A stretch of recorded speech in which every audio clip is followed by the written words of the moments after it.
Om Sri Aurobindo Mira, open my mind, my heart, my life. Your light, your love, your power. In all things, I see divine. Her mind,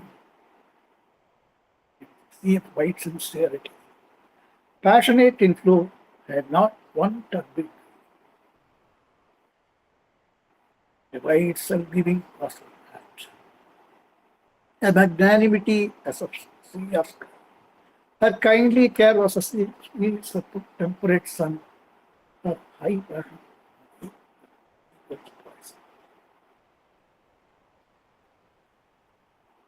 The blue heaven secret. A deep of compassion, a hushed sanctuary. Her inward help unbarred a gate in heaven. Love in her was wider than the universe. The whole world could take refuge in the single heart. All love was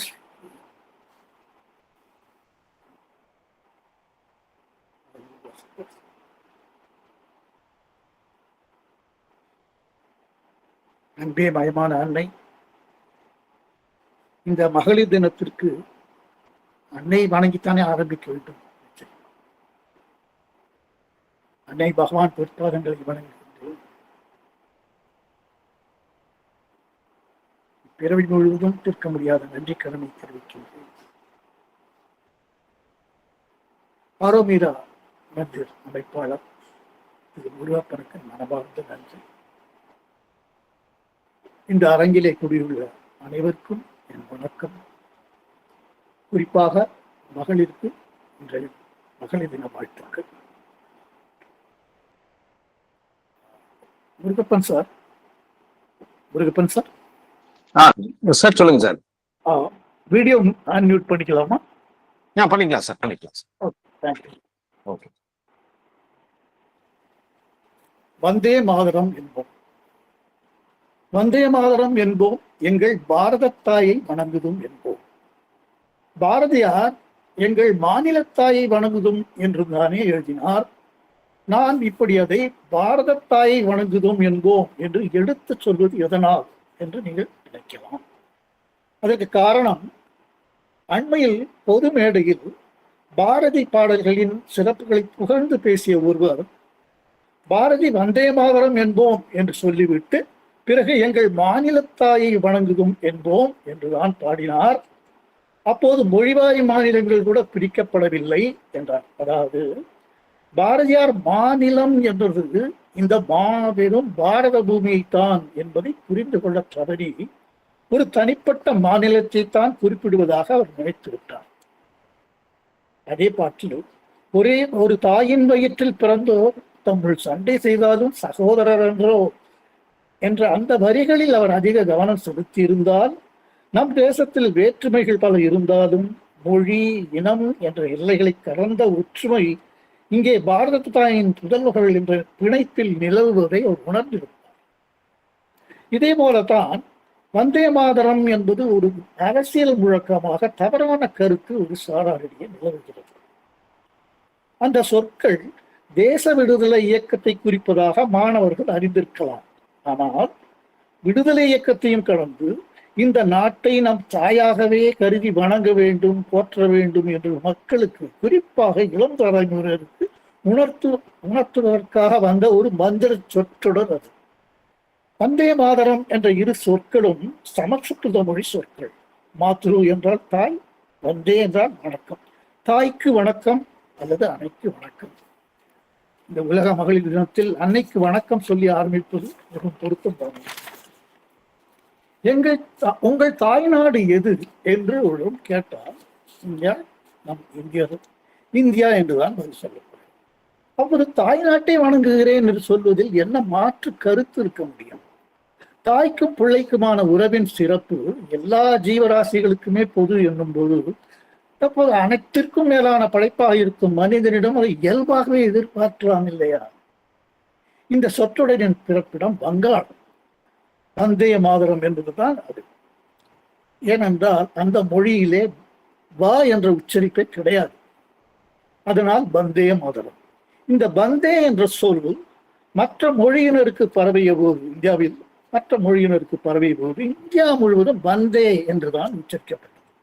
ஏனெனில் எல்லா இந்திய மொழிகளிலும் ஏராளமான சொற்களின் வேர்ப்பதம் சமஸ்கிருதத்திலே உள்ளன. இது மாநிலத்துக்கு மாநிலம் அளவில் வீச்சில் மாறுபடலாம். ஆனால் எந்த இந்திய மொழியிலும் சமஸ்கிருதத்தின் வாடையே இல்லை என்று சொல்ல முடியாது. அவை மூல உச்சரிப்பில் திரிந்து போயிருக்கலாம். பேச்சு வழக்கில் காலங்காலமாக தமிழில் எத்தனையோ சமஸ்கிருத சொற்கள் அப்படி பயன்பாட்டில் இருக்கின்றன. ஒருவர் அண்மையில், நான் என் பெண்ணுக்கு தூய தமிழில் மல்லிகா என்று பெயர் வைத்திருக்கிறேன் என்று பெருமைப்பட்டுக் கொண்டார். அவருக்கு தூய தமிழ் ஆர்வத்தில் எந்த குறையும் இல்லை. ஆனால் மல்லிகா என்பது சமஸ்கிருத சொல் என்பதை அவர் அறியவில்லை. அதைவிட தான் அறியவில்லை என்பதையே அவர் அறியவில்லை என்பதுதான் குறை. சமஸ்கிருதம் இந்திய தேசத்துடன் அடையாளமாக, அதாவது ஐடென்டிஃபை பண்ணக்கூடியது, இந்தியாவுடைய ஐடென்டிஃபை பண்ணக்கூடிய லாங்குவேஜ் சமஸ்கிருதம் என்று பகவான் ஸ்ரீ அரவிந்தரும் ஸ்ரீ அன்னையும் உயர்வாக சொல்லி இருக்கிறார்கள். ஏன் இந்த மொழி ஆராய்ச்சி போகுது? இந்த வந்தே மாதரம் பாடல், அந்த அந்த பாடலின் தலைப்பாக பின்னர் முழக்கமாகும் அந்த வந்தே மாதரம் பாடலில் சமஸ்கிருதத்திலும் வங்காளியிலும் கலந்து எழுதப்பட்டது. அதில் முதல் 2 பத்திகள் மட்டும் சமஸ்கிருதத்திலும், பிற பத்திகள் வங்காளியிலும் எழுதப்பட்டன. பற்பல மொழிகள் பேசும் மனிதர்களை ஒரே தேசம், ஒரே குடும்பம் என்ற உணர்வோடு ஒன்றுபடுத்த ஒரு மந்திர சொற்றொடர் வேண்டும் என்பது எந்த மனிதரும் விரும்பி செய்திருக்கவில்லை. அது இறைவனின் சித்தமாக இருந்தது. அதை இந்த நாட்டினரிடம் சொல்ல ஒரு கருவி வேண்டியிருந்தது. அந்த கருவியே வந்தே மாதரம் என்ற தலைப்பில் உணர்ச்சி மிக்க எழுச்சியூட்டும் கவிதையை படைத்த வங்காள கவிஞரும் நாவலாசிரியருமான பங்கிம் சந்திர சாட்டர்ஜி. இவ்வாறுதான் பங்கிம் சந்திர சாட்டர்ஜியை பற்றியும் வந்தே மாதரம் பாடலை பற்றியும் பகவான் ஸ்ரீ அரவிந்தர் குறிப்பிட்டிருக்கிறார். இப்போது நாம் பங்கிம் சந்திரர் அந்த பாடலை எழுதிய விவரங்களை பார்ப்போம். பிறகு நாம் பகவானுக்கும் வந்தே மாதரத்திற்கும் உள்ள இணைப்பை பார்ப்போம். பங்கிம் சந்திரர் இந்த பாடலை இப்போது எழுதினார். 1875 நவம்பர் 7. அவர் ஒரு நாவலாசிரியர், கவிஞர். அவரே ஒரு ஆசிரியராக இருந்து நடத்திய பங்கா தர்ஷன் என்ற ஒரு இலக்கிய மாதங்களில் அந்த தேதியிட்ட 1875 நவம்பர் 7 தேதியிட்ட பதிப்பிலே வந்தே மாதரம் என்ற தலைப்பில் இந்த பாடலை எழுதினார்.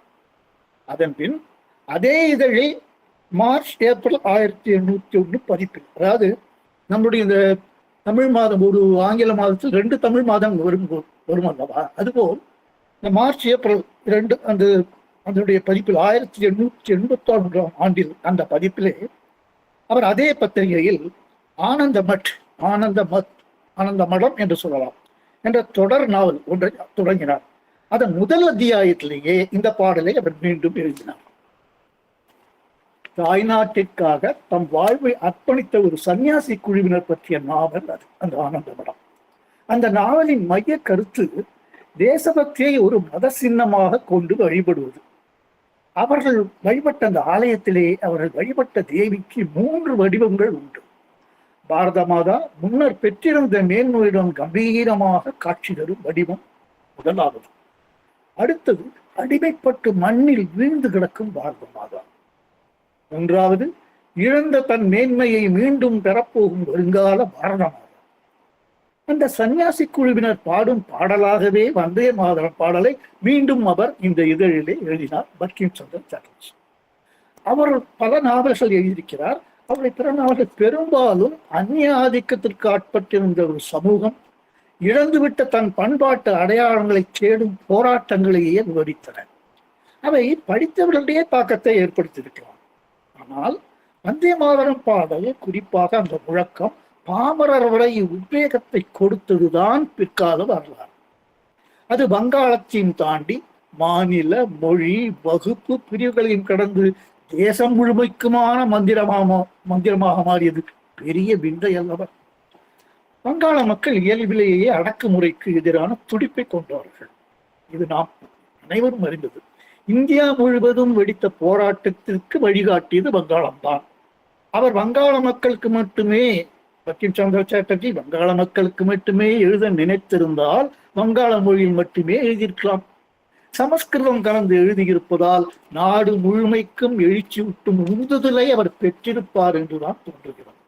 ஏனென்றால் நாம் முதலில் பார்த்த மாதிரி முதல் 2 பத்திகள் மட்டும் சமஸ்கிருதத்தில் எழுதி மற்ற பகுதிகளை அவர் வங்காளியில் எழுதியிருக்கின்றார். அந்த முதல் 2 பத்திகளையும் பற்றி பற்றின விரிவாக பார்ப்போம். ஆனால் அவை என்ன சொல்லுகின்றன என்றால் நம் நாட்டின் வளத்தை, தாய் நாட்டின் செழிப்பை வர்ணிக்கும் அந்த பத்திகள் தான் அவை நாடு முழுமைக்குமே இந்த தாய் நாட்டு பூமியை, அந்த பூமியின் வளத்தை, அதில் உள்ள சிறப்புகளை போற்றுகின்ற 2 பத்திகள். அவை சமஸ்கிருதத்தில் எழுதப்பட்டன. அதன் பின்னர் உள்ள பத்திரிகைகள் அவர் தன்னுடைய தாய்மொழியில் எழுதினால் அவற்றில் ஒரு நம்முடைய நமக்கெல்லாம் நம் வாழ்வோடு கலந்திருக்கின்ற சமயம், அந்த பற்று, அந்த நம்மை கடந்த ஒரு கடவுள், அதனுடைய வடிவங்கள் தேவியாக பார்க்கிறோம் அல்லவா, அந்த தேவியை போற்றும் விதமாக, அந்த தேவியின் வரங்களை பெறும் விதமாக அவை அமைந்திருக்கின்றன. ஆனால் முதல் 2 பத்திகள் நம் நாட்டை போற்றுவதால் அது எந்த சமயத்தோடும் சாராதது.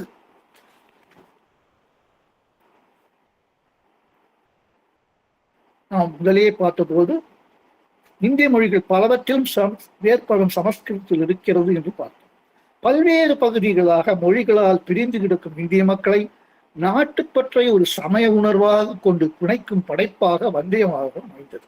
அது எழுதப்பட்ட காலகட்டம் எப்படி இருந்தது? இந்திய தேசிய காங்கிரஸ் அமைப்பு உருவானதே 1885 தான். இது 1875 எழுதப்பட்டு விட்டிருக்கின்ற பாடல். 1857 சிப்பாய் கழகம் என்று ஆங்கிலேய அரசால் கொச்சைப்படுத்தப்பட்ட புரட்சிகள் ஆங்கிலேய நாட்டில் வெடித்த போது அரசின் அடக்குமுறைகளால் அவை வலுவிழந்து போயின. குமுறல்களை அடக்கி கொண்டு சொந்த நாட்டிலேயே அந்நிய ஆட்சியின் வன்முறைகளுக்கு மக்கள் பயந்து கிடந்த காலம். அதன் பிறகு 20 ஆண்டுகள் பிந்தைய நிலையே பங்கிம் சந்திரரின் எழுத்துக்கள் வெளிவந்த பின்புலமாகும். 1900 அக்டோபர் 16 அன்றைய தினம் லார்ட் கர்சன் வங்காள கவர்னரால் ஏற்படுத்தப்பட்ட வங்காள பிரிவினை தான் வந்தே மாதரம் பாடலுக்கும் அந்த முழக்கத்திற்கும் புத்துயிர் ஊட்டியது. இந்த பிரிவினை வங்காளத்தில் மக்களிடையே கொந்தளிப்பை ஏற்படுத்தியது மட்டுமின்றி தேசம் முழுவதிலுமே ஆங்கிலேயருக்கு எதிரான எழுச்சியை உண்டாக்கியது. நமக்கெல்லாம் தெரியும், ஆங்கில அரசாட்சி அந்த ஆரம்பத்திலே கல்கத்தா தான் தலைநகரமாக இருந்தது. கல்கத்தாவை தலைநகராக கொண்டிருந்த வங்காள மாநிலமோ இந்தியாவிலேயே மிகப்பெரிய மாநிலமாக, மிக அதிக மக்கள் தொகை கொண்ட மாநிலமாக இருந்தது. இப்போது மேற்கு வங்காளம், இப்போது வங்கதேசமாக உள்ள கிழக்கு வங்காளம் சேர்ந்து ஒரே வங்காளம், பீகார், மேற்கு புறத்திலே பீகார், தெற்கு புறத்திலே ஒரிசா, கிழக்கு புறத்திலே அஸ்ஸாம், இப்படி பல மாநிலங்களுடைய பகுதிகள் தான் உள்ளடக்கிய மிகப்பெரிய மாநிலமாக இருந்தது. அப்போது இதை ஒரு நிர்வாக வசதிக்காக பிரிக்கிறோம் என்பதாக அரசு சொன்னது. ஆனாலும் அதன் பின்னணியில் 2 காரணங்கள் இருந்தன. ஒன்று, இந்துக்களையும் இஸ்லாமியர்களையும் பிரித்தாளும் சூழ்ச்சி. அடுத்தது மிக முக்கியமானது, வங்காளத்தில் அப்போது தீவிரமாக வளர்ந்து வந்த தேசிய இயக்கத்தை ஒடுக்குவது. அந்த சமயத்தில் வங்காளத்தில் தீவிரமான தேசியத்தை பரப்பும் முயற்சியில் ஈடுபட்டிருந்தவர்கள் யார்?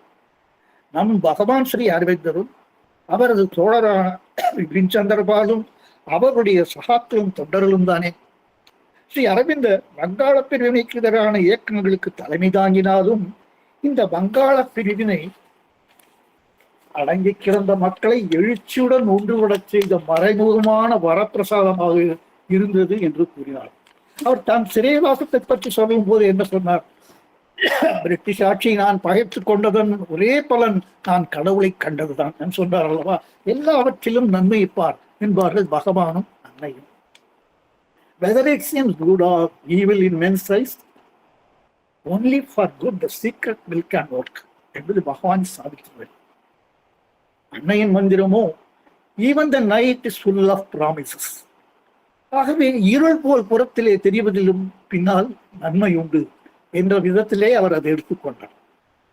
ஏனென்றால் அந்த வங்கப் பிரிவினை தொடர்ந்து பகவானுடைய அந்த அரசியல் செயல்பாடு தீவிரமாகியது, வெளிப்படையாக ஆனது. அதற்கு முன்னர் அவர் மறைமுகமாகத்தான் செய்து கொண்டிருந்தார். தாய் மண்ணை அந்நியரிடமிருந்து விடுவிக்கும் லட்சியத்தோடு பாரதத்திற்கு 1893 பிப்ரவரி 6ஆம் தேதி திரும்பி வந்து பரோடா சமஸ்தானத்தில் பணிபுரிந்த ஸ்ரீ அரவிந்தர் உடனடியாக அரசியல் களத்தில் ஈடுபட்டு விடவில்லை. அவர் உணர்ச்சி பெருக்குடன் வந்திருந்தாலும் நிதானமாக தான் செயல்பட்டார். முதலில் களநிலையை கூர்ந்து கவனித்தார். அரசுக்கு எதிராக தொடங்கப்பட்டிருந்த காங்கிரஸ் இயக்கத்தின் செயல்பாடு மெத்தனமாக இருப்பதை கண்டித்து இந்து பிரகாஷ், அதாவது அந்த இதழை நடத்தியவர், அவருடைய கேம்பிரிட்ஜ் தோழரான தேஷ்பாண்டே என்பவர், இது பூனாவிலிருந்து வந்து கொண்டிருந்தது ஒரு இதழ். அந்த இந்து பிரகாஷ் இதழிலே new lamps for the world என்ற தலைப்பில் இந்த காங்கிரஸுடைய இந்த பெட்டிஷன், பிரேயர் பெட்டிஷன், புரொட்டஸ்ட் அந்த விதத்தில் போய் கொண்டிருந்த மெத்தனமான போக்கை அவர் கண்டித்து எழுதினார். அவருடைய தீவிரம் கண்டு ரானடே என்கிற விவாத தலைவர் தலையிட்டு அதை நிறுத்திவிட்டார். இப்போது இரண்டு அத்தியாயங்கள் தான் வந்திருந்தன. 1990 அந்த பீரியட்ல பங்கிம் சந்திர சாட்டர்ஜி அவருடைய இதை பார்த்தோம்னாக்கா, அவருடைய வாழ்க்கை சரித்திரத்தை பார்த்தோம்னா 1838 அவர் பிறந்தார், ஜூன் 27. அவர் காலமானது ஏப்ரல் 8, 1894. 56 வருடங்கள், 86 வருடங்கள் தான். ஆனால் அவருடைய வாழ்க்கை இவ்வளவு சிறப்புகள் என்பதை நாம் பின்னால் பார்க்க போகிறோம். அப்போ 1894 பங்கிம் சந்திர சாட்டர்ஜி ஏப்ரல் மாதம் இறந்ததை தொடர்ந்து அவருக்கு இரங்கல் தெரிவிக்கும் முகமாக ஸ்ரீ அரவிந்தர், இப்போ ஏன்னா அவருக்கு அந்த இது எழுத முடியாது போயிடுது, இந்த அரசியல் பற்றி எழுத முடியல. அதனால இதை ஒரு வாய்ப்பாக பயன்படுத்திக் கொண்டு என்ன செய்தார் என்றால், பங்கிம் சந்திர சாட்டர்ஜியினுடைய வரலாற்றை அவர் எழுதினார். ஆனால் எழுதும் போது அது ஜூலை, ஆகஸ்ட் 1994 2 இதழ்கள் வந்தது. Bankim Chandra by a Bengali. பகவான் தன்னை முதலாக ஒரு பெங்காலி என்ற ஒரு குறுகிய ஒரு எல்லைக்குள் ஒரு ஐடென்டிஃபை பண்ணி கொண்டது ரொம்ப விசித்திரமான ஒரு விஷயம். ஏனென்றால் அது ஒரு அனானிமஸாக எழுத வேண்டும் என்பதால் பங்கிம் சந்திரா பை பெங்காலி என்ற தலைப்பில் எழுதினார். அந்த காலத்திலே இந்த கட்டுரையிலோ கதைகளோ அனுப்பும்போது அதற்கு அடியில் அவர் பெயர்களை எழுதினால் மட்டும் போதாது, கையொப்பம் விட வேண்டும். இந்த கட்டுரைக்கு அவர் என்ன கையொப்பமாகிட்டார் தெரியுமா? பகவான் 0 என்று கையொப்பமிட்டார். There is a 0 sign of the Supreme. The 0 covers an immortal face. இந்த சாவித்திரி வரையில் நமக்கு நினைவு கூறுகின்றன அல்லவா? அந்த 0 வரவிருக்கும் பெரும் ஆன்மீக சிறப்பை சுட்டி காட்டுவதுதானே இருந்தது. அவர் சுப்ரீமனுடைய அவதாரம் தானே, அதனுடைய சைன் தானே அந்த 0. அந்த 0 எப்படிப்பட்ட அந்த அமரத்தன்மையை இந்த பூமிக்கு கொண்டு வந்த முகம், திருமுகம் அல்லவா? அந்த 0 அல்லவா அதை கவர் பண்ணி கொண்டிருந்தது. அதை எப்படி அவரே குறிப்பாக உணர்த்திருக்கிறார் என்று பார்த்தால் நமக்கு மிகவும் வியப்பாக இருக்கிறது. ஸ்ரீ அரவிந்தர் அந்த கட்டுரைகளில் இருந்து பங்கிம் சந்திர சாட்டர்ஜியுடைய அலாதியான குணங்களை நாம் தெரிந்து கொள்ள முடிகிறது. ஏனென்றால் இந்த அளவுக்கு ஒரு நாட்டை கட்டி போடுகின்ற ஒரு மந்திர சொற்களை, அந்த பாடலை எழுதிய ஒரு சாதாரணமான ஒரு மனிதராக இருக்க முடியாதல்லவா? எனவே நாம் அவரை பற்றி தெரிந்து கொள்வது அவசியம் என தோன்றுகிறது. அவர் ஒரு இலக்கியவாதி மட்டுமல்ல, சிறிய வயதிலேயே மேதையாக உருவானவர். சொல்வார்கள், சைல்ட் ப்ராடிஜி, ஜீனியஸ் எல்லாம் சொல்வார்களே. வங்காள மொழி அரிச்சுவடை ஒரே தடவை தான் படித்தார். அந்த ஒரு தடவை படித்த உடனே அவர் மனப்பாடம் ஆயிடுச்சு. அவரோட இளமையில பார்த்தீங்கன்னா 3 வருஷத்துல சம்ஸ்கிருதத்தை கற்று, சாதாரண சம்ஸ்கிருதம் லாங்குவேஜ் மட்டும் இல்லை, அது இருக்க ரொம்ப தீவிரமான அந்த ரொம்ப சீரிய இலக்கியங்களை கரைச்சு குடிச்சிட்டார் 3 வருஷத்துல. இப்ப அவர் அந்த மிட்னாப்பூருங்கிற இடத்துல தான் பிறந்து வளர்ந்தார், பெங்கால்ல. அந்த இடத்துல அந்த ஏரியால ஏதாவது குழந்தைகள் கொஞ்சம் பிரைட்டா இருந்தா அந்த குழந்தைகளை பார்த்து என்ன சொல்லுவாங்களாம் தெரியுமா? நீ சீக்கிரமே ஒரு பங்கிம் சந்திரா ஆயிட போற, you will soon become a Bankim Chandra அப்படின்னு ஜனங்கள் சொல்லுவாங்க. அந்த அளவுக்கு அவருடைய மேதா விலாசம் பிரபலமாகுது. அவரோட பள்ளிக்கூடத்துலாம் ஆசிரியர்கள் இவரை பார்த்து பயப்படுவாங்க. ஸ்டூடெண்ட்ஸ் டீச்சரை பார்த்து பயப்படுறது இல்லை, இன்னும் குரு அப்படியே ஒரு எரித்தழல் மாதிரி இருக்கும் அவருடைய அறிவாற்றல். ட்ரிபிள் போர்ஷனோ தெரியல, கடை மேல போயிட்டார். கல்லூரிக்கு போகும்போது ஹூப்ளி கல்லூரியில ஃபர்ஸ்ட் பிஏ பட்டதாரி அவர் தான். அவர் சட்டத்துக்கு தான் அவர் அந்த இது பண்ணிட்டார். ஆனா பிஏயும் படிச்சு அதையும் முதல் படிச்சுட்டு சட்டத்திலையும் பட்டம் பெற்றார். ஆனால் அவர் பாடத்திட்டங்கள்ல ரொம்ப படிக்கிறத விட மற்ற நூல்கள், அவர் படித்த அவருடைய பொது அறிவை வளர்த்துக்கிறதுல ரொம்ப எப்பவும் லைப்ரரியில் காலேஜ் லைப்ரரி தான் ரொம்ப நேரம் இருப்பாங்க. அந்த எக்ஸாம் டயத்தில் வந்து கிடுகிடுன்னு வந்து அந்த என்ன அந்த சிலபஸ் என்ன பாடமோ கடன் படித்து ஃபர்ஸ்ட் கிளாஸ் பாஸ் பண்ணுவாங்க. விவேகானந்த சுவாமி விவேகானந்தரை பற்றி கூட சொல்லுவாங்க, ஒரு 3 நாளில் படித்து அவர் பிஏ பாஸ் பண்ணாங்க. அதுபோல் இவர்கள் எல்லாம் இந்த மேதைகள் இவர்களெல்லாம் சாதாரண மனிதர்கள் இல்லையே. இப்போது அவர் 21 வயசு. இவருடைய தந்தை யாருன்னு பார்த்தீங்கன்னா ஆங்கிலேய அரசுல ஒரு அதிகாரியா இருந்து பணிபுரிந்தவர்.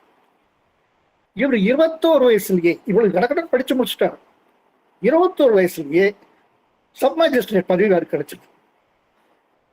32 வருஷம் பதவி காலம். அந்த தீர்ப்புகள் அவர் எழுதின தீர்ப்புகள் அவ்வளவு பிரசித்தம், அவ்வளவு தெளிவு, உறுதி, எந்த விதமான குழப்பத்துக்கும் தயக்கத்துக்கும் இடம் கிடையாது.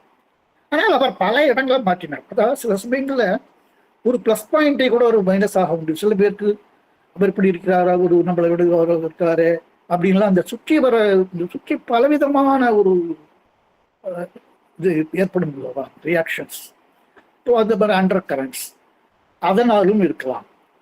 அல்லது என்றால் இவரை வேறு இடங்களில் அது இவருடைய சேவை தேவைப்பட்டது என்றும் மொத்தம் இவர் பல இடங்களுக்கு மாற்றப்பட்டார். அவர் நிர்வாகத்திறமையில் தனிச்சவர்கள், அதுவும் ஜட்ஜ்மெண்ட்ல மட்டும் இல்லை. அவர் வந்து இப்போ பங்களாதேஷ்ல இருக்கிற இந்த குல்னா அப்படிங்கிற இடம் எப்படின்னா, அங்க இந்த சுந்தர்பன் ஃபாரஸ்ட் இருக்கிற இடம். அந்த இடத்துல என்ன பிரச்சனைனாக்கா, இந்த இண்டிகோ அப்படிங்கிற அந்த கஞ்சா பயிர் அங்க இருக்கிற இந்த விவசாயிகளுக்கு அவர்கள் பயிர் பண்ண முடியல. அந்த நிலங்களை இவங்க பறிச்சுட்டு அதை கஞ்சா பயிரிட்டு இதுல வந்து கூட்டுக்கொலை. இந்த விஷயத்துல அந்நியன் தாய்நாட்டம் அதெல்லாம் ஒண்ணுமே கிடையாது.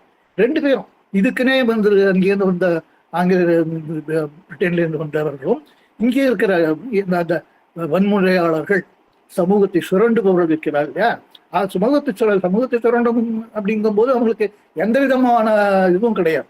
அந்த இடத்துல வந்து இந்த நாட்டினம் கிடையாது, எல்லாம் சமரசமாயிடுவாங்க.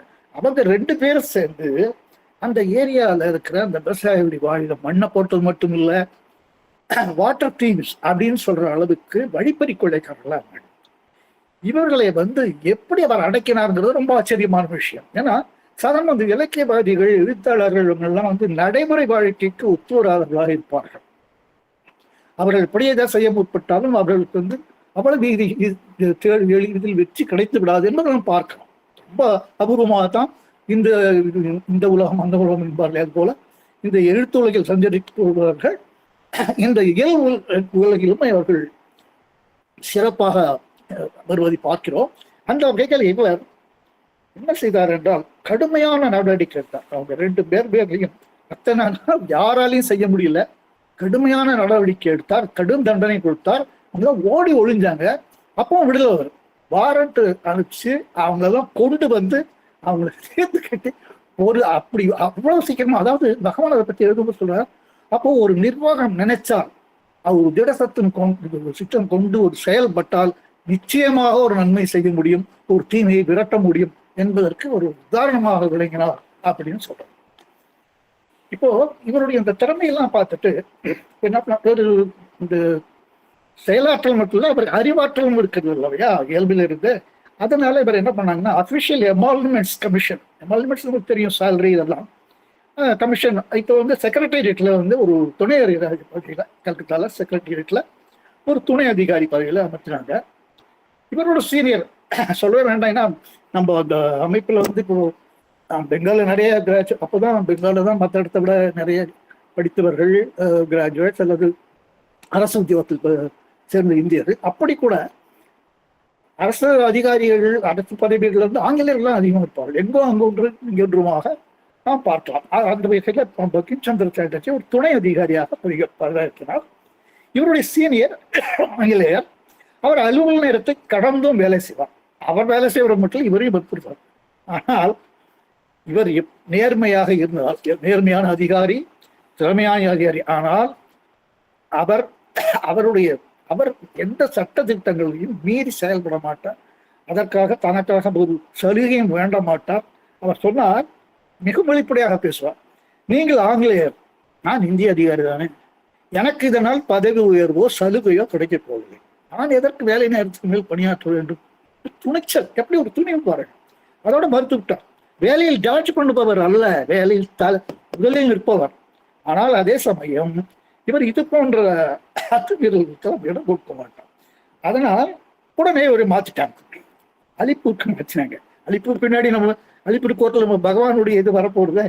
அந்த அலிப்பூர்ல கொஞ்ச நாள் இருக்கும்போது என்னாச்சு, ஈடன் கார்டன் போவது ஃபேமஸ், இன்னைக்கு கூட ஈடன் கார்டன் போவதும் இருக்கும். ஈடன் கார்டன் மைதானம் பூங்கா பார்க்ல இருக்க காலை மார்னிங் வாக் போறார் நம்ம பங்கிம் சந்திர சாட்டர்ஜி.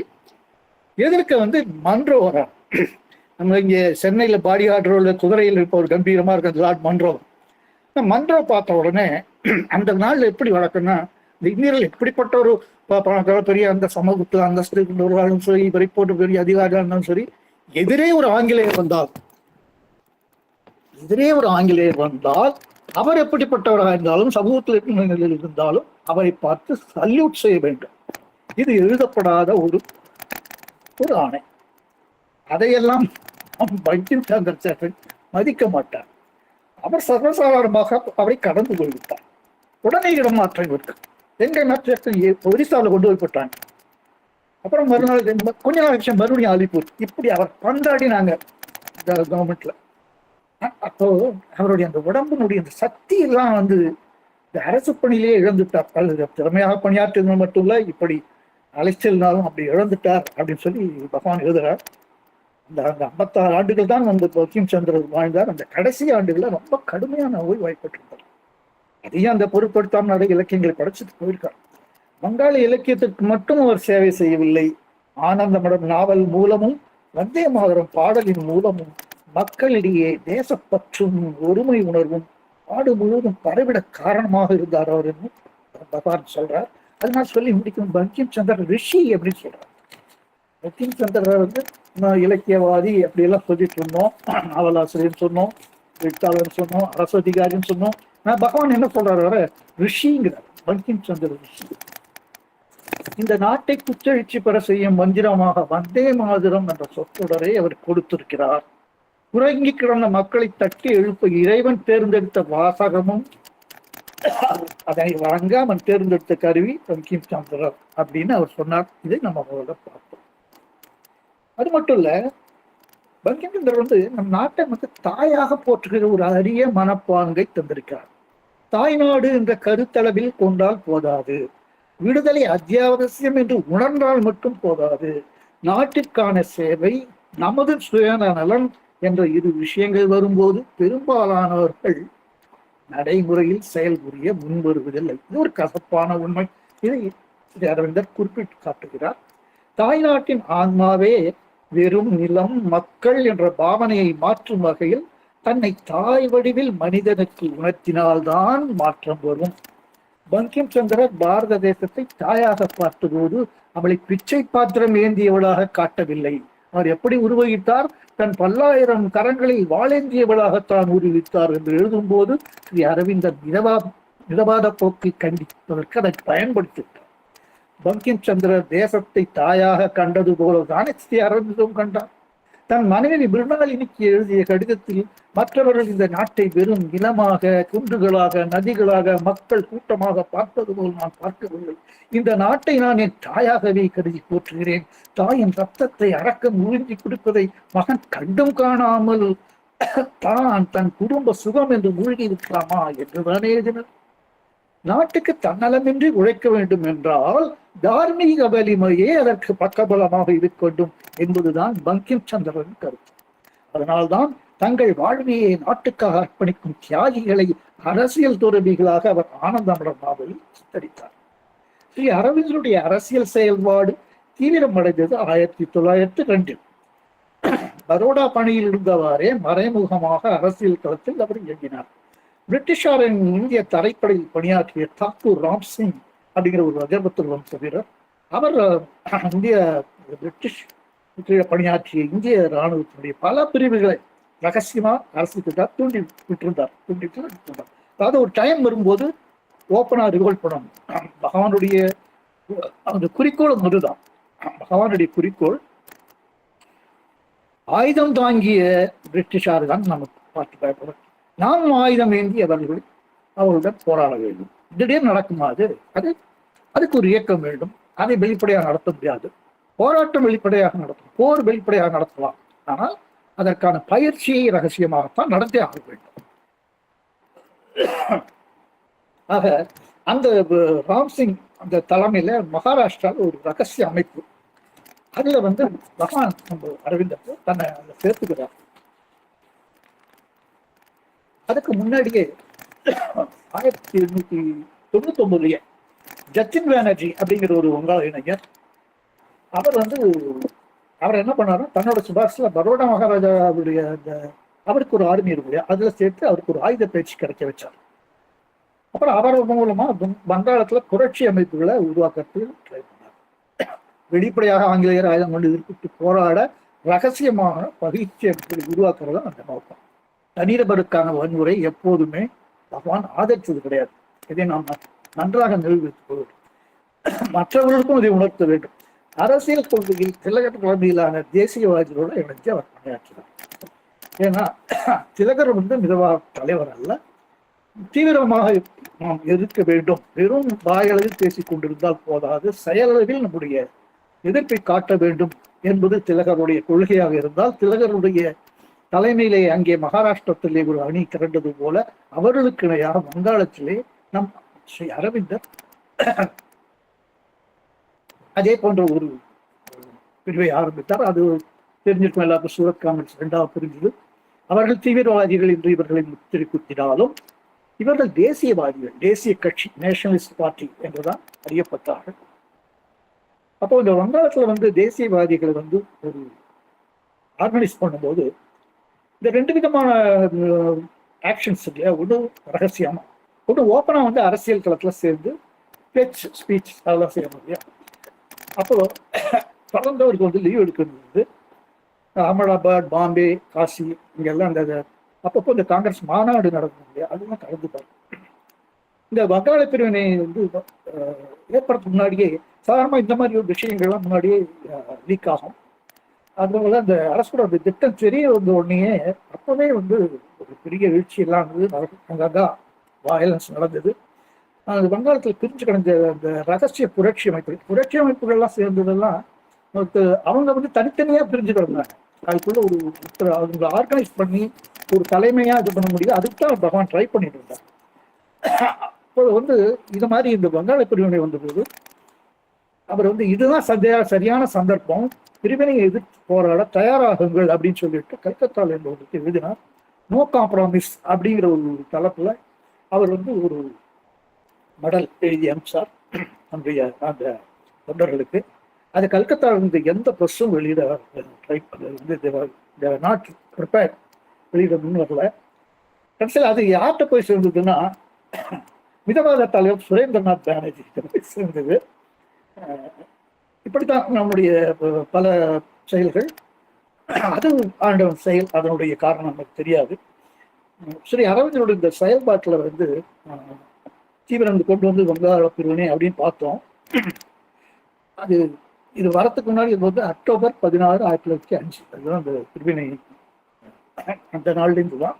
அதுக்கு முன்னாடியே செப்டம்பர் மாதம் 1905 செப்டம்பர்ல பரோடாலேயே ஒரு மீட்டிங் நாட்டில் நடந்தது, இந்த பிரிவினை கொண்டு வரக்கூடாதுன்னு. ஆனா பகவான் அது கலந்துட்டார், ஆனா பேசல. பனாரஸ் காங்கிரஸ் அவர் கலந்துட்டார். அந்த இதுலதான் பனாரஸ் காங்கிரஸ் தான் இனிமே அகில இந்திய முக்கியமான நிகழ்வுகள்லாம் வந்தே மாதரம் பாடலை பாடுறது அப்படின்னு ஒரு ரிசல்யூஷன், வந்தே மாதத்தை ஒரு முழக்கமாக எடுத்துக்கணும் அப்படிங்கிறதும் அந்த சமயத்தில் ஒரு ரிசல்யூஷன் ஆச்சு. அதுக்கப்புறம் ஒரு கல்கத்தாக்கு வர 1905 ஆகஸ்ட் 7 அன்னைக்கு எல்லா மதங்களையும் சேர்ந்த ஆயிரக்கணக்கான மாணவர்கள் வந்தே மாதம் கோஷத்தை எழுப்பினது ஊர்வலமா கல்கத்தா டவுன் ஹாலுக்கு போனாங்க. அங்க இந்த அந்நிய பொருளோட பகிஷ்காரம், சுதேசியத்திற்கு சபதம் அப்படின்னு ஒரு வரலாற்று முக்கியத்துவ நிகழ்ச்சி நடந்தது. இதெல்லாம் அப்படியே ஸ்மூத்தா நடந்து போயிட்டு தான் நினைக்க வேண்டாம். அதற்குடைய அந்த அரசாங்கத்தினுடைய அந்த தடியடி இதெல்லாம் நடந்து அது ரத்தம் சிந்தாமல் ஏது வெற்றி. 1905 அக்டோபர் மாதம் வந்தே மாதரம் சம்பிரதாயா அப்படின்னு ஒரு அமைப்பு வடக்கு கல்கத்தால உருவாச்சு. இவங்க என்ன பண்ண முடியுது, என்னன்னா தாய்நாட்டு பற்று பரப்பணும் அப்படிங்கிறது. அவங்க என்ன பண்ணுவாங்கன்னா பிரபாச்சுரிஸ் அப்படிங்கிற பேர்ல வந்து தெருக்கள்ல வலம் வந்து, இப்போ நம்ம இதுல வந்து பாத்தீங்கன்னாக்கா முஞ்சவர்த்தி, அப்புறம் மாளிகை மாஷ பதனை, அப்புறம் சத்யசாயிரம்லாம் பாத்தீங்கன்னா நகர் சங்கீத் அப்படின்னு போவாங்க. அது போல தெருக்கள்ல வளமா வந்து வந்தே மாதரம் பாடலை போடுவாங்க. இப்போ வந்து மக்கள் கொடுக்குற அந்த காணிக்கையை வந்து தாய்நாட்டுக்கான காணிக்கையா ஏற்றுப்பாங்க. இப்படி நடந்தது. இதுல வந்து நம்ம ரவீந்திரநாத் தாகூர் கூட அதுல கலந்துக்குவாங்க. இந்த மாதிரி இதுல ரவீந்திரநாத் தாகூர் பார்க்கும்போது பாத்தீங்கன்னாக்கா அவர் இதுக்கு முன்னாடியே அவரும் தீர்க்கதரிசி தானே. 1896லயே ஒரு கல்கத்தாவில் ஒரு மாநில காங்கிரஸ் மாநாடு நடக்கும்போது அதை இசையமைச்சு பாடலை பாடிட்டார் முதல்லயே. ஆனால் அது ஒரு தனி ஒரு நிகழ்வாக போய்விட்டது. முன்னும் பின்னும் அதனுடைய தொடர்ச்சி எதுவுமே இல்லை. எதுக்கு சொல்லணும்னா அவருடைய தொடர்பை பற்றி சொல்ல வரேன். அதாவது அது என்னன்னா 1894 பங்கிம் சந்திரன் மறைஞ்சார் இல்லையா. அப்போ அதை வந்து நம்ம பகவான் வந்து அவரை பத்தி எழுதி அதை ஒரு இரங்கலா இது பண்ணார். ரவீந்திரநாத் தாகூர் அந்த இரங்கலை வந்து அந்த 2 ஆண்டுகள் கழிச்சு கல்கத்தாவில் நடந்த மாநாட்டில் அந்த பாடலை வந்து தானே இசையமைச்சு பாடினதும் அவர் தன்னுடைய அந்த அஞ்சலி செலுத்தினார் அப்படின்னு நம்ம எடுத்துக்கலாம். இப்போ அது அந்த அந்த அந்த பாட்டே வந்து எப்படிப்பட்ட ஒரு அதுக்கு ஒரு இது இல்லாம இல்லை. எப்படின்னா இந்த அரசியல் கலை பண்பாட்டு அந்த உணர்வெல்லாம் ஒரு பிரதிபலிக்கிறது. ஏன்னா தேசிய உணர்வு உள்ளவங்க தானே அதை சேர்ந்துக்கிறாங்க, அதை பத்தி அக்கறை காட்டுறாங்க, அதை தெரிஞ்சுக்கணும்னு விரும்புறாங்க இல்லையா. அப்ப அந்த அரசியல் கலை பண்பாட்டு உணர்வை எல்லாம் அது வந்து பிரதிபலிக்கிறதா அந்த பாட்டு இருக்கிறது வந்து ஓரளவுக்கு அப்பவே ஒரு விதை போடப்பட்டதுன்னு சொல்லலாம். 1900 மே 20 இப்போ வங்கதேசத்துல இருக்கிற பாரிஸ்தான், இப்போ வந்து பங்களாதேஷ்ல இருக்கிற, அப்போ வந்து அது கிழக்கு வங்காளமா பிரிக்கப்பட்டு விட்டது. பாரிசால் இடத்துல வந்து கல்கத்தாவில் இந்த மாநில காங்கிரஸ் நடக்கிறதுங்க, வங்காள மாநில காங்கிரஸ். அப்போ அதுக்கு முன்னாடி பார்க்காத அளவுக்கு இந்துக்கள் முஸ்லீம் சேர்ந்து, ஏன்னா கடைசியில் என்ன நினைச்சாங்கன்னா முஸ்லீம் பிரிக்கணும் அப்படிங்கிறது இல்லையா. ஆனா அந்த வந்தே மாதரம் தோஷத்தை எழுப்பி ஊர்வலமாக சண்டை பார்த்தீங்கன்னா 10,000 மேல இருந்தவர்கள் பாதி பாதி பேர் முஸ்லீம், பாதி பேர். இவங்க வந்து வந்தே மாதரங்கிறது கொடியிலேயே எழுதி கல்கத்தாவோட முக்கிய வீதிகள்லாம் ஊர்வலம். இந்த தடை மீறி என்ன நடக்கும் அது நடந்தது தடியாடி. அந்த மாநாட்டில் ஸ்ரீ அரவிந்தர், விபின் சந்திர பாலா கூட கலந்துருந்தாங்க. மக்களை வந்தே மாதரங்கிற மந்திரம் எப்படி கவர்ந்திருக்கு அப்படிங்கிற நேரடியாக நம்முடைய அனுபவத்தில் பகவான் பார்த்ததை அவர் வந்து பதிவு செஞ்சிருக்கார். அப்போ இந்த வந்தே மாதரம் பாடலும் வந்தே மாதரம் கோஷம் இந்த தாக்கத்தை அந்த அதனுடைய அந்த இதை வீச்சை பார்த்துட்டு இது பயந்து வச்சு கவர்மெண்ட் அப்போ அதை உடனே சும்மா இருப்பாங்க. அதை தடை செய்யறதுக்கு ஒரு கடுமையாக நடவடிக்கை எடுத்தாங்க. இந்த புதுசாக இந்த கிழக்கு வங்காளம் இருக்கே அந்த கவர்மெண்ட் நடவடிக்கை தான் கிழக்கு கவர்மெண்ட் எஜுகேஷன் இன்ஸ்டிடியூஷன்ஸ்லாம் வந்தே மாதரம் பாடக்கூடாது அப்படின்னு பேன் ஆகிட்டாங்க. அந்த மாதிரி யாராவது பர்மிட் பண்ணீங்கன்னா அதுக்கு வந்து ரெக்கக்னிஷன் கிடையாது, அதை நாங்கள் வித்ரா பண்ணுறோம். அதே மாதிரி ஏதாவது எங்கேயாவது பசங்க பாடினாங்கன்னா அரசு வேலை கிடையாது, இப்படி எல்லாமே ஒரு தடைகள் கொண்டு வந்தாங்க. அந்த ரங்பூர் அப்படிங்கிற ஒரு இடத்துல ஒரு பள்ளி மாணவர்கள் தான், கல்லூரி இல்லாத மாணவர்கள், அவர்களுக்கு வந்து அபராதம் விதிச்சாங்க. இந்த வங்கப்பிரிவினை தொடர்ந்து இயல்பாவே இது மக்கள் எழுச்சி, யாரும் வந்து சொல்ல வேண்டிய அவசியம் இல்லை, இயல்பாவே அந்த எழுச்சி வந்தது. இதை வந்து பயன்படுத்திக்கணும்னு நினைச்சா இதுதான் தக்க சமயம். என்ன பண்ணாருன்னா இது நாள் வரைக்கும் பரோடா பாவை இருந்து லீவெல்லாம் எடுத்துட்டு இருந்தாரு. இப்போ கம்ப்ளீட்டா திறந்துட்டு கல்கத்தாவுக்கு நிரந்தரமா வந்துட்டோம். வங்காளத்தில் இருக்கிற தேசிய கட்சியில் ஒரு இளைஞர்கள்லாம் ஒன்றும் சேர்த்து அந்த கட்சிக்கு ஒரு அதிகாரபூர்வமான ஒரு ஆங்கில நாளேடு வேணும், ஒரு ஆர்கன் வேணும் அப்படின்னு சொல்லி டிசைட் பண்ணும்போது அதுக்கு வேற எந்த பேர் கிடைக்கும், வந்தே மாதரங்கிறத விட இன்னும் சுத்தமான பேர் இருக்க முடியும். அதனால வந்தே மாதரன் என்று அவர் ஆரம்பித்தது. அந்த நாள் ஏற்றுக்கு பெயர் வைத்ததுக்கு காரணமே இதுதான். அது வந்து அதன் ஆசிரியராக வந்து பேரெழுதல் தான் நம்ம விபின் சந்திர பால் இருந்தார், எழுதினதெல்லாம் ஸ்ரீ அரவிந்தர் தான். இது வந்து இது ஒரு எதுவும் நிதி இல்லாமல் ஆரம்பிக்க முடியாது இல்லையா, செயல்பட முடியாது இல்லையா. ஹரிஷ் ஹல்தார் அப்படிங்கிறவர் வந்து ஒரு 500 ரூபாய் நன்கொடை, அந்த காலத்தில் அந்த 500 ரூபாய்க்கு 1906 என்ன மதிப்பு தெரியல, அந்த ஒரு நன்கொடையோட தான் ஆரம்பிக்கிறாங்க. அது தினசரியாக ஆரம்பிக்கிறது. அதுக்கப்புறம் அவங்க சுபோத் மல்லிக், ராஜா சுபோத் மல்லிக், அவர் வந்து நேஷனல் காலேஜுக்கு கூட இது பண்ணார் ஆரம்பிக்கிறது. அவருடைய ஒரே கண்டிஷன் ஸ்ரீ அரவிந்தர் வந்து அதுக்கு பிரின்சிபலாக இருக்காங்க. அந்த அவருக்கும் இந்த ராஜா சுபோத் மல்லிக்கும் அவருடைய சகோதரர் இன்னொரு மல்லிக், அவங்க 2 பேரும் சேர்ந்து இதை தொடர்ந்து நாங்கள் ஃபைனான்சியல் தானே முதல் நன்கொடை மட்டும் போதாது ஆரம்பிச்சிருக்கோம், தொடர்ந்து அதை சஸ்டெயின் பண்ணணும், அதுக்கு நாங்கள் நிதி கொடுக்குறோம் அப்படின்னு சொன்னதுக்கு பேர்ல இந்த பத்திரிகை தொடர்ந்து நடந்தது. அரவிந்தர் எழுதினுடைய எழுத்துட்டு தலையங்கம் முக்கியமான கட்டுரை வேற ஒரு 2 பேர் இருந்தாங்க நல்லா எழுதக்கூடியவர்கள், ஆனால் பெரும்பாலும் அரவிந்தர் தான் எழுதினார். இந்த தேசிய கட்சியினுடைய முக்கிய கொள்கைகளான ஸ்வராஜ், சுதேசி, ஒத்துழையாமை, பகிஷ்கரிப்பு, தேசிய கல்வி, மக்கள் நீதிமன்றங்கள், இதையெல்லாம் வந்து மக்கள்கிட்ட பரப்புறதுக்கு அதை நல்ல ஒரு சாதனமாக அவர் வந்து கையாண்டார். அதே 1906 மார்ச் மாசத்துல யுகாந்தர் அப்படிங்கிற ஒரு வங்காளம் எழுதின அவருடைய சகோதரர், இளைய சகோதரர் பாரின் ஏற்கனவே ஆரம்பிச்சிருந்தார். அது பகவானுடைய பிளஸிங்கோட தான், அவருடைய பார்ட்டிசிபேஷனோடையும் சொல்லலாம். ஏன்னா அதில் அவர் வந்து தன்னோட பெயர் எழுதிதான் அவரும் எழுதிட்டு இருந்தார். வங்காளத்தில் எழுத ஆரம்பிச்சிட்டார் அவர். அதில் மக்களை வந்து புரட்சி, இது வந்து வந்தே மாதரம் ஆங்கில இதழ், யுகாந்தர் பெங்காலி. அதில் வந்து யுகாந்தரில் எப்படின்னு கேட்டீங்கன்னா ஓப்பன், எதுவுமே ஒளிமுறை கிடையாது, புரட்சிக்கு தூண்டிய மாதிரி கட்டுரைகளை ரொம்ப கடுமையாக எழுத ஆரம்பித்தேன். தயக்கமும் பயமும் கிடையாது. இந்த அதில் வந்து ஸ்டாஃப்ல வந்து ஒருத்தர் யாருன்னாக்கா விவேகானந்தா அப்படின்னு சொல்லிட்டு, அவர் வந்து நம்ம சுவாமி விவேகானந்தோட இளைய சகோதரர். அந்த பெயர் வந்து அது வெரிஃபை பண்ணி சொல்றேன். அவரும் இருந்தார் அதில். ஆக்சுவலாக அவர் தான் அரெஸ்ட் பண்ணார். ஏன்னா இதுல வந்து இவ்வளவு ஓப்பனா தியரி ஆர்டிகல்ஸ் என்ன பண்ண பார்க்கலாம் அப்படிங்கிற மாதிரி வந்து கட்டுரை தான். அது வந்து ரொம்ப எழுச்சி தோன்ற மாதிரி இருந்த உடனே இதை என்ன பண்ணலாம் அப்படின்ட்டு சர்ச் பண்ணாங்க, இது பண்ணாங்க, கேஸ் போட்டாங்க.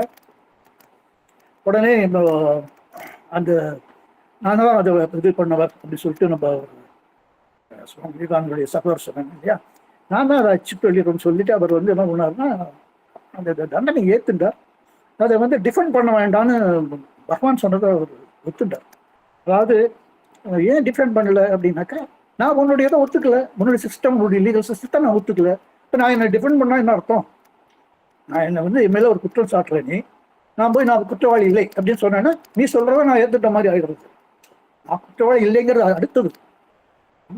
உன்னுடைய இந்த நீதி இந்த நிர்வாகத்தை நான் வந்து அங்கீகரிக்கல அப்படிங்கிற மாதிரி அப்படி ஒரு துணிச்சலான ரொம்ப வித்தியாசமான ஸ்ரீ அரவிந்தோ யுனிக் அப்படின்னு சொல்லுவாங்க இல்லையா, அது போல இவர் வந்து அப்படி ஒன்று இது செய்ய வைத்தார்.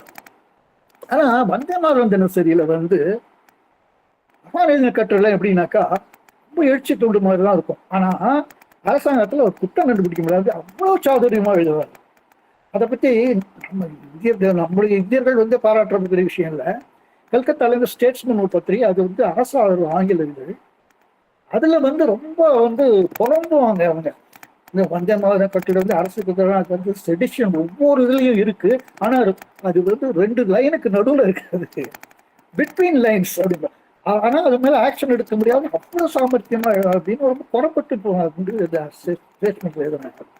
இப்போ இந்த வந்தே மாதத்துல ஆசிரியர் அந்த பெயரொழியா இருந்தார் சொன்னாங்க பிபின் சந்திரபால். அவர் பெரிய தேசிய தலைவர். அவர் பற்றி மிகவும் சிறப்பாக நம்ம அரவிந்தர் எழுதியிருக்கார். மிகச்சிறந்த தேசபக்தர். அவர் வந்து கூட்டங்களை ரொம்ப பெரும்பாலும் அவர் தான் போய் பேசுவார். ஏன்னா பத்திரிகை எழுதுறத வந்து அரவிந்தர் பார்த்துட்டு போது பிபின் சந்திரபால் கூட்டங்களில் போய் பேசுவார். அவர் எழுதியிருக்கார். அதை வந்து அவருடைய துணிச்சலும் நையாண்டியும் கலந்த எழுத்துக்கள். அது பெங்கால்ல மட்டும் இல்ல, இந்தியா முழுக்க பரவலான வாசகர்கள் பெற்றது அப்படின்னு எழுதியிருக்கார். புதுவையில கூட நம்ம பாரதியார் ஒரு சந்தாபம் இருந்தது தெரியும். இந்த நாட்டு நடப்புகளை பற்றி வந்தே மாதரம் கருத்துல அறியத்தில் நாடெங்கிலும் படித்த மக்கள் தினமும் அதை எழுதி பார்த்தாங்க. வெறும் பொதுவாக பிரீச் பண்ணி டெய்லி அந்த இன்சிடென்ட்ஸை பற்றி அவருடைய கமெண்ட் இருக்கு. அந்த கட்டுரைகள் வெளிப்பட்ட அவர்களுடைய ஆங்கில மொழி திறன் இருக்கு பாருங்க, ஆடாடா எதிரிகளையே கவர்ந்தது. இந்த டைம்ஸ் ஆஃப் லண்டன் இதழ் அவங்க என்ன பண்ண ஆரம்பிச்சாங்கன்னா, இந்த லாங்குவேஜோடைய ஸ்டைலை பார்த்துட்டு அவங்க தங்களுக்கு எதிரானதுன்னு கூட அவங்க பார்க்கல, வந்தே மாதரம் கட்டளை பெரும் பகுதியில் அவங்க எடுத்து போட ஆரம்பிச்சிட்டாங்க அந்த எக்ஸ்ட்ராக்ட்ஸ். ஏன்னா அந்த மொழியினால அவங்க வந்து நம்ம தமிழ் இப்படி வேற இருக்கு, அப்படி ஒரு கமாண்ட் இருக்கு. 1907 ஏப்ரல் 7 இந்த வந்தே மாதரம் நாட்டில் என்ன பண்ணாங்கன்னா, எப்போ யானைக்கு அடிச்சு இருக்கும் போது அது கூட என்னாச்சுன்னா,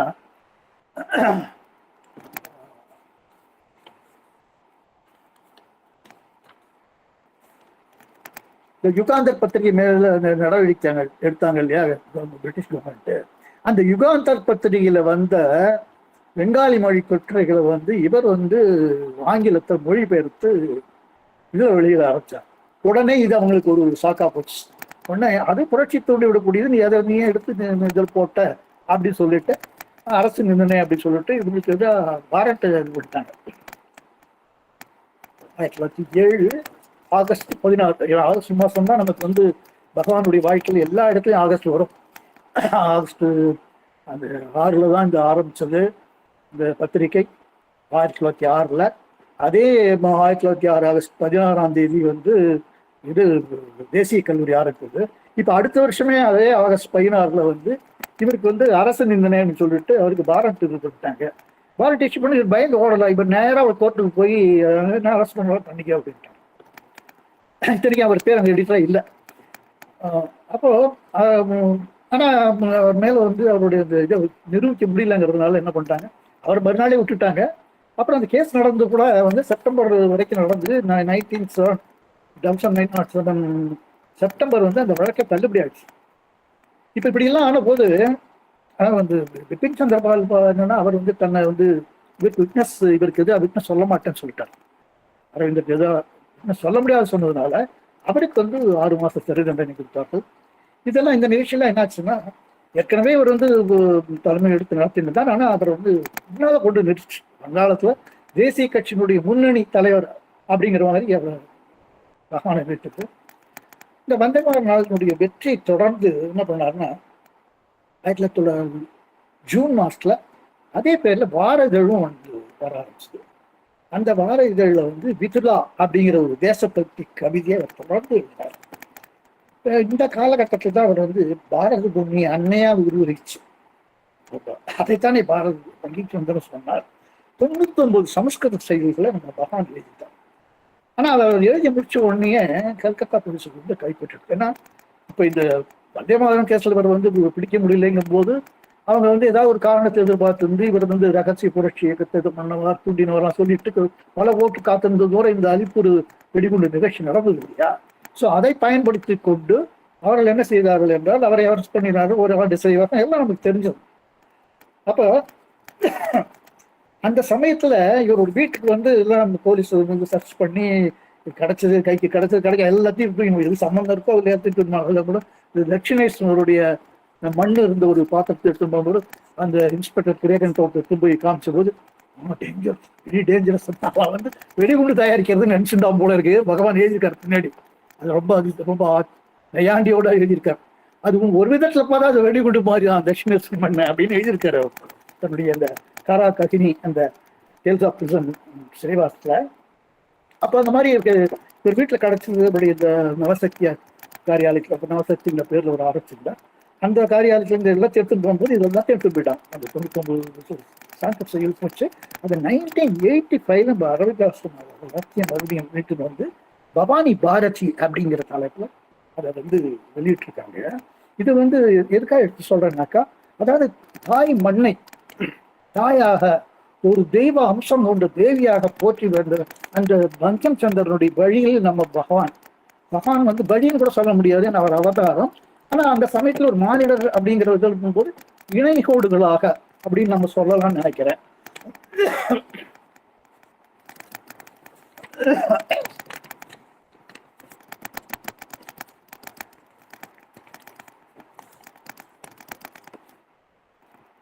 அப்போ அந்த வந்தே மாதரம்ல வந்து நிறைய வந்து தேசிய கட்சியினுடைய கொள்கைகளை மட்டும் இல்லாம இந்த தேச ஒற்றுமை வலிமையோட மட்டும் இல்லாம அவர் வந்து முக்கியமா இந்த வந்தே மாதரம் சொத்தை எழுதியிருக்கார். 1907 ஏப்ரல் 7th இஷ்யூ அந்த டெய்லி. அதுல வந்து வந்தே மாதரம் முழக்கத்தை பற்றி அவர் எழுதியிருக்கார். என்ன எழுதியிருக்காருன்னா, 32 ஆண்டுகளுக்கு முன் பங்கிம் சந்திர சாட்டர்ஜி இந்த பாடலை வெளியிட்ட போது அது எவராலும் கவனிக்கப்படவில்லை. அது உண்மைதானே. வங்க பிரிவினைக்கு தொடர்ந்து வந்த எழுச்சி காரணமாக மக்கள் ஒரு உந்து சக்தியை எதிர்பார்த்தார்கள். எல்லாம் கொதிச்சுருக்காங்க. ஆனா ஒரு தலைமை வேணும் இல்லையா, அது ஒரு உந்து சக்தி வேணும் இல்லையா. அப்போ ஒரு அர்த்தபுஷ்டி உள்ள காரணத்தில் யாரோ ஒருவர் அந்த பாடலை பாடினார். யாருங்கிறது முக்கியம் இல்லை. இப்ப தாகூர் பத்தி பேச தாகூர் முன்னாடியே பாடிட்டு 1910 இப்படி ஒரு மக்கள் இயக்கமா அது உருவாகும் போது யாரோ ஒருவர் அந்த பாடலை பாடினார். பகவான் எழுதிட்டார். வங்காளத்திற்கு மட்டுமின்றி தேசத்திற்கே ஒரு மந்திரம் கிடைத்து விட்டது அப்படின்னு எழுதிட்டார்.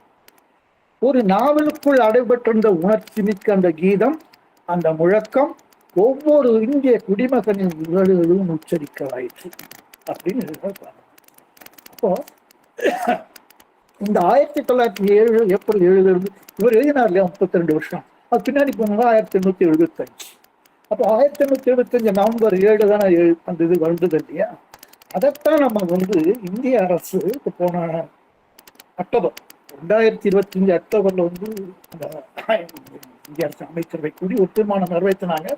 அதாவது இந்த வந்தே மாதரம் பாடல் 150 ஆண்டுகள் நிறைஞ்சிருச்சு நவம்பர் 7 2025. அதனால இந்த ஒரு வருஷம் இந்த வந்தே மாதர பாடல் அதோட 150 ஆண்டு நிறைவை கொண்டாடுறோம். அதாவது அதன் மூலமாக இந்த இளைய தலைமுறையினருக்கு இந்த தேசப்பற்றை ஒரு தாயாக கருதி அதை போற்ற வேண்டும். நாம் எல்லாம் அதாவது பாரதியார் எழுந்த மாதிரி நமக்குள்ளே எவ்வளவு பிரிவினைகள் இருக்கலாம், பலவிதமான அது இருக்கலாம், பலவிதமான மனஸ்தாபங்கள் இருக்கலாம். அது எந்த மொழியால் வரலாம், இனத்தால் வரலாம், எப்படி இருந்தாலும் எல்லாம் நம்மளே சகோதரர்கள் தானே.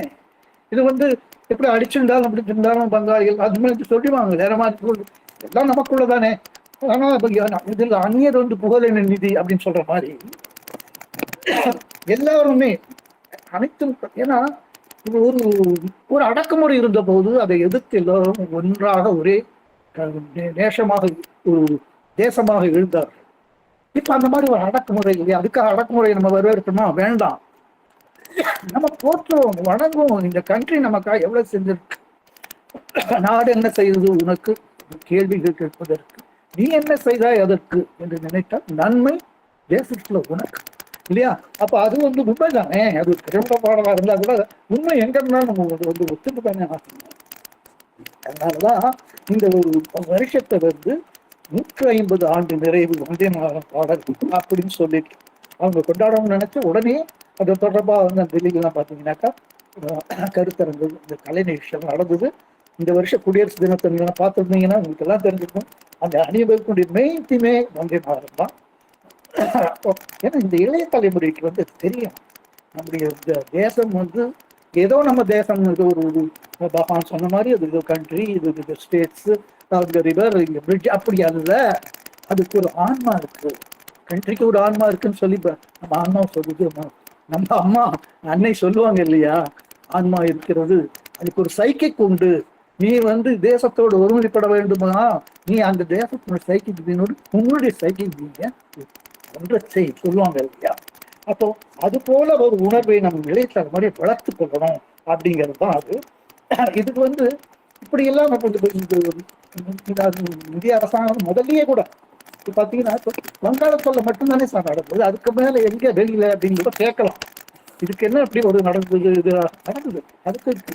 இப்படி பாத்தீங்கன்னாக்கா வங்காளத்துல எங்கெல்லாம் நடந்ததுன்னு பார்த்தா 1907 மே லாகூர்ல லாகூர் அப்போ அன்டிபேட்டட் இந்தியா தடையை மீறி இளைஞர்கள் என்ன பண்ணாங்கன்னா, அதுக்கு முன்னாடி ராவல்பிண்டி பாருங்க, ராவல்பிண்டி பாகிஸ்தான் தானே இல்லை, அப்போ இந்தியாவில் சேர்ந்தது.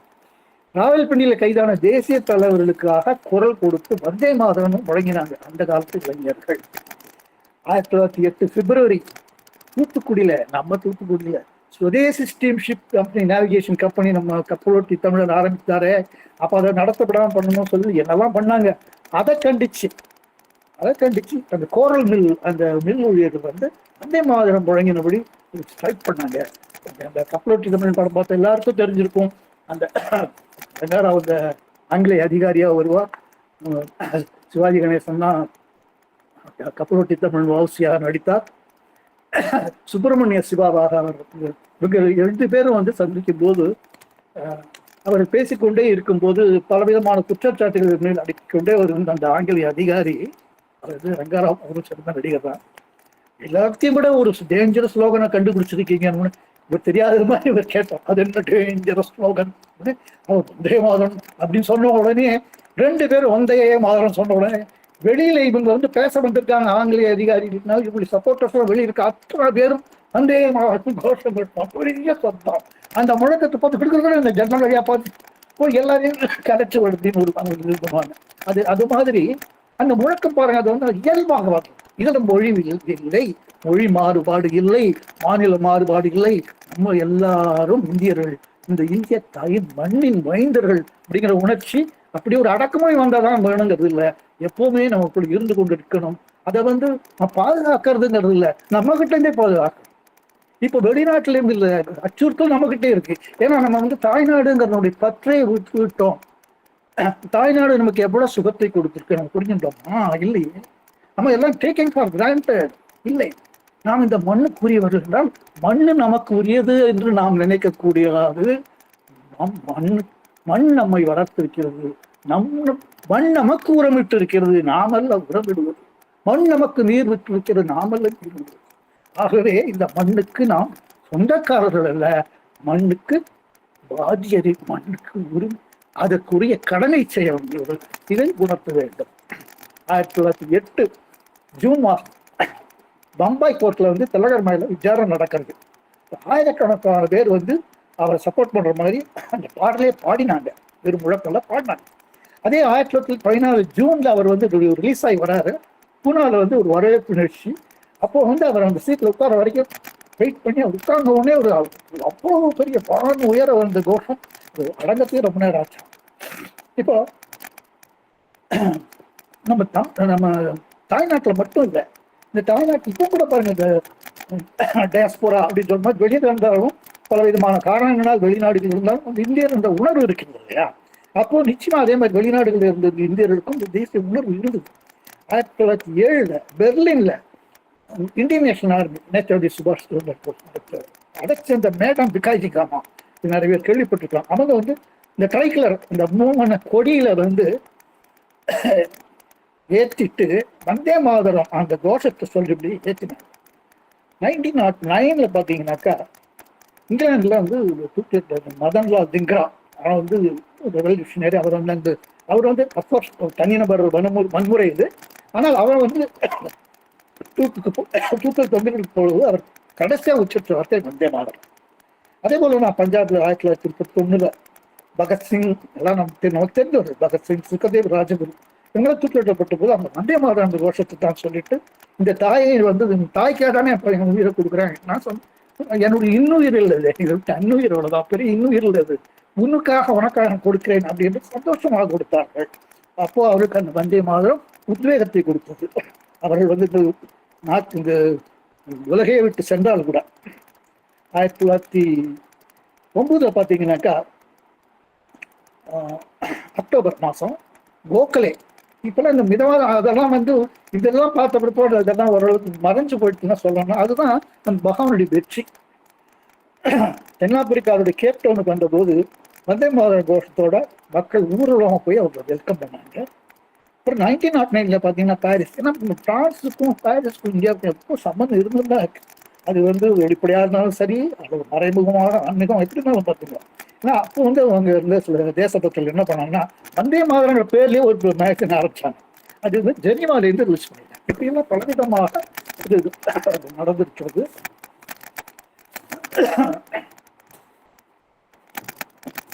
நம்ம அரசாங்கத்தை பொறுத்தவரைக்கும் இப்போதைய நிகழ்வுங்கிறது முதலா எப்படி ஒரு அரசாங்க அங்கீகாரம் பெற்றதுன்னு பார்த்தீங்கன்னா 1950 ஜனவரி 24 அன்னைக்கு இந்த கான்ஸ்டியூஷனல் அசம்பிளி, அரசியல் நிர்ணய சபை, அவங்க என்ன பண்ணாங்கன்னாக்கா ரவீந்திரநாத் தாகரோட ஜனகணமன பாடல் வந்து நேஷனல் ஆந்தமா இருக்கு இல்லையா, அதுக்கு இணையா இது வந்து நேஷனல் சாங், அது நேஷனல் ஆந்தம், இது நேஷனல் சாங். ஸோ அதுக்கு இணையான ஒரு அந்தஸ்தை இது வந்து கொடுக்கும் அப்படின்னு சொல்லி அறிவிச்சாங்க. சரி, அந்த பாடல என்னதான் சார் அப்படி என்ன அந்த பாடல இருக்கு அப்படின்னு சொன்னாங்க. ஏதோ சமஸ்கிருதம், வங்காளம் எல்லாம் இருக்கிறதுல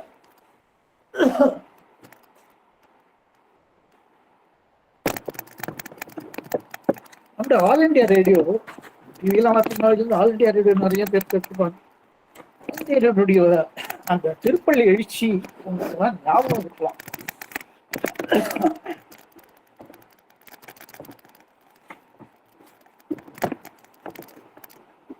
இந்த பேச்சை தாங்கி கொண்டு இதையும் தாங்கி இப்படின்னு நினைக்கிறேன்.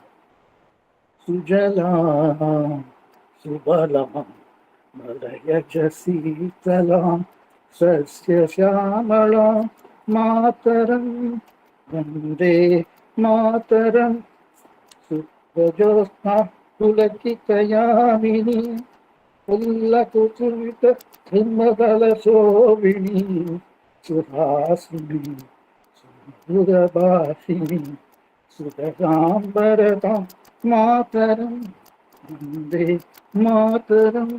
அதே மாதிரி தாயே உனக்கு வணக்கம்.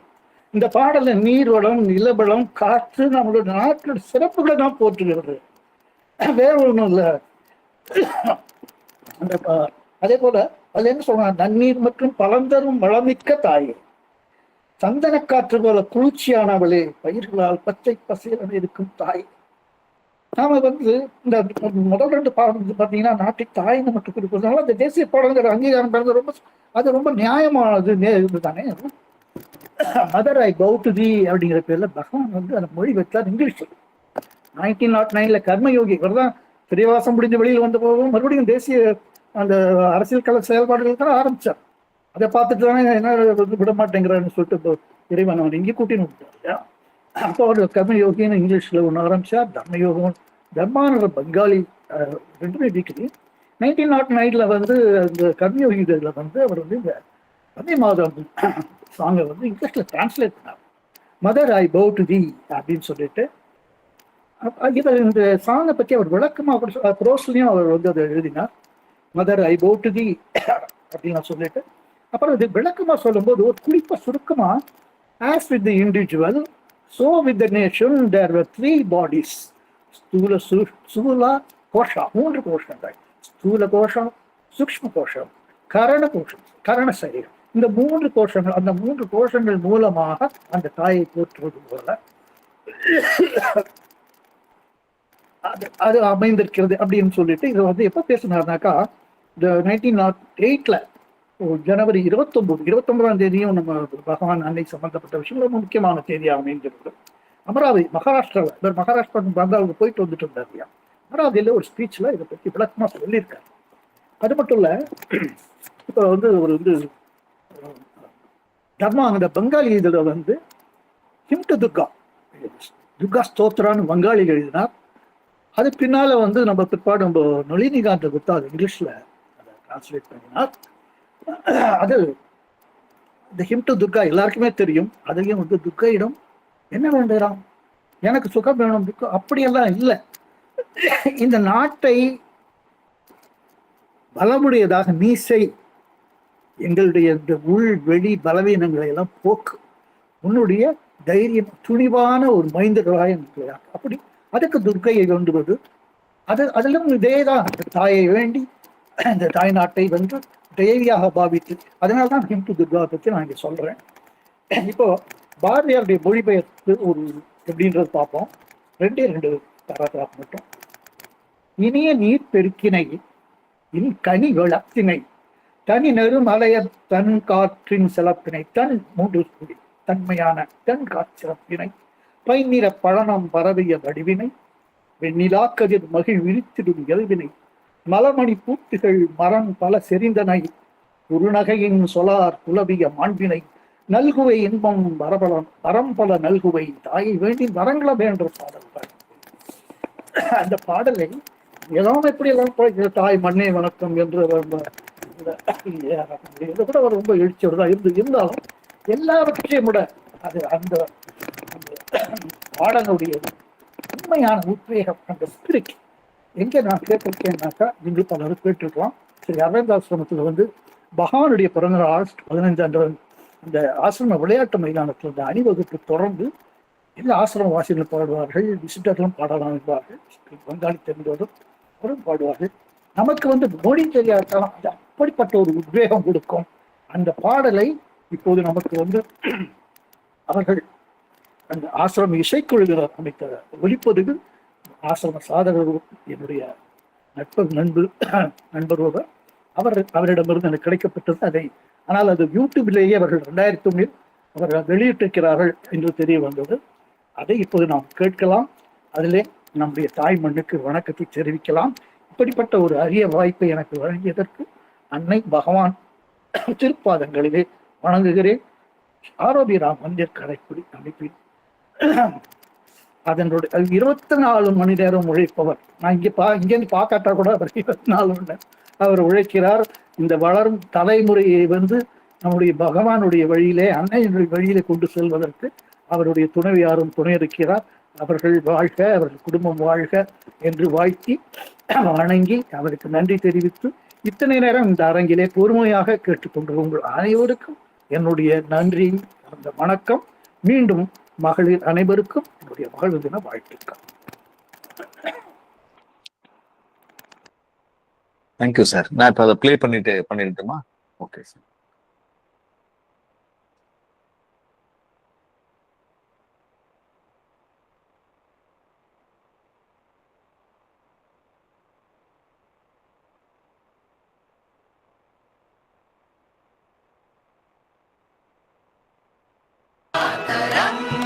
वन्दे मातरम्, वन्दे मातरम्। शुभ्रज्योत्स्ना पुलकितयामिनी,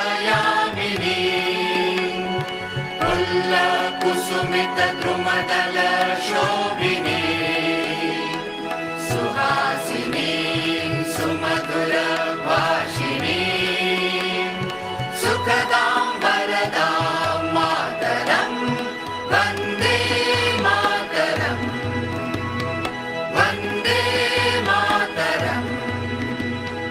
विंशकोटिकण्ठ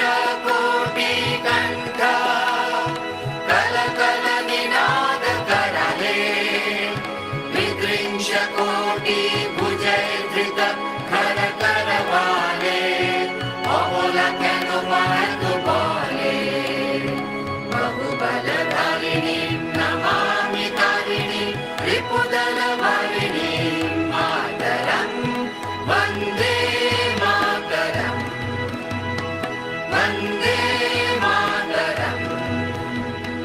तुमि वेद तुमि धर्मो, তুমি হৃদি তুমি মর্ম, तुमि वेद तुमि धर्मो, তুমি হৃদি তুমি মর্ম, त्वं हि प्राणशरीरे, बाहुते तुमि मा शक्ति, হৃদয়ে তুমি মা ভক্তি, बाहुते तुमि मा शक्ति, হৃদয়ে তুমি মা ভক্তি।